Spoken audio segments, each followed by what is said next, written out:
Extraire et analyser une multitude de données d'origine les plus diverses pour mieux comprendre l'impact des activités humaines sur la nature. Le travail de ce chercheur en écotoxicologie. Le but, c'est d'essayer de comprendre comment les polluants sont transmis dans l'environnement. Donc le but, c'est de comprendre les impacts, de modéliser les impacts et évidemment à terme de trouver des solutions pour minimiser ces impacts. Depuis 10 ans, techniciens, chercheurs et ingénieurs travaillent ensemble au sein de cette immense structure installée à Besançon. Un outil rassemblant une communauté de 320 personnes, toutes vouées à la préservation de notre environnement. Cette paléontologue conduit par exemple des recherches jusqu'au Groenland sur l'histoire des anciennes populations vikings et leurs déchets. C'est toujours un peu une aventure. On va envoyer par bateau le matériel.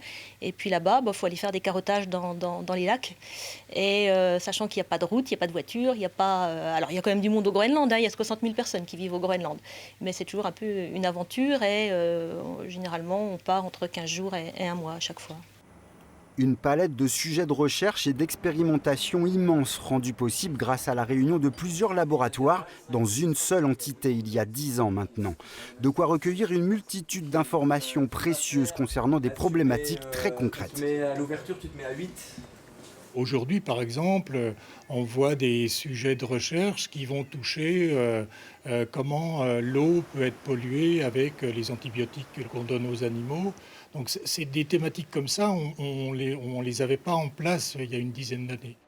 Le laboratoire de chrono-environnement, devenu en quelques années une référence. J'hésite pas à dire qu'on est le seul laboratoire de France, voire le seul laboratoire d'Europe à offrir un panel aussi complet de disciplines.